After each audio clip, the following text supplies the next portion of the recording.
বিসমিল্লাহির রহমানির রহিম। আসসালামু আলাইকুম সকলকেই।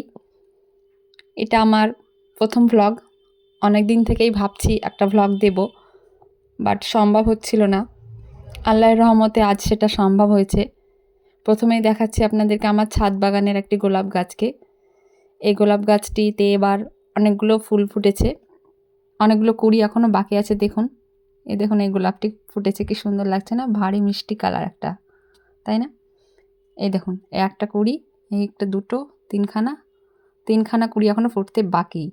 এই দেখুন আরেকখানা আছে, চারখানা ফুটতে বাকি রয়েছে এই গোলাপ গাছটায়। এটা আমার স্ট্রবেরি গাছ। স্ট্রবেরি গাছের মালচিং খুব জরুরি, নাহলে ফল নষ্ট হয়ে যায়। তাই আমি এভাবেই মালচিং করেছি, যেহেতু এটা তাড়াতাড়ি হয়ে যায় এই মালচিং প্রসেসটা। আপনারাও করতে পারেন। দুখানা স্ট্রবেরি গাছ আমার, ফল ধরেছে, টাইম আছে এখনও পাকতে, এখনও পরে পাকবে আর কি। এটা আমার বাগান বিলাস গাছ ছাদের। এই ফুল ফুটতে শুরু করেছে। এই গাছটা পুরোটাই পিঙ্ক কালারে হয়ে যাবে আর কি। যখন পুরো পাতায় হয়ে যাবে তখন আপনাদের দেখাবো একবার। এই গাছগুলো সেদিন আমি কিনে নিয়ে এসেছি, বাট রিপোর্ট করা হয়নি, সম্ভব হয়নি।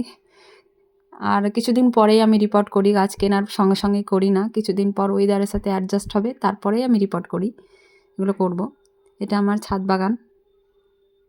অল্প গাছ রয়েছে, বাট আমি যতটুকু পারি আর কি এগুলোর কেয়ার আপ করি আর কি। আমাকে খুব ভালো লাগে গাছ।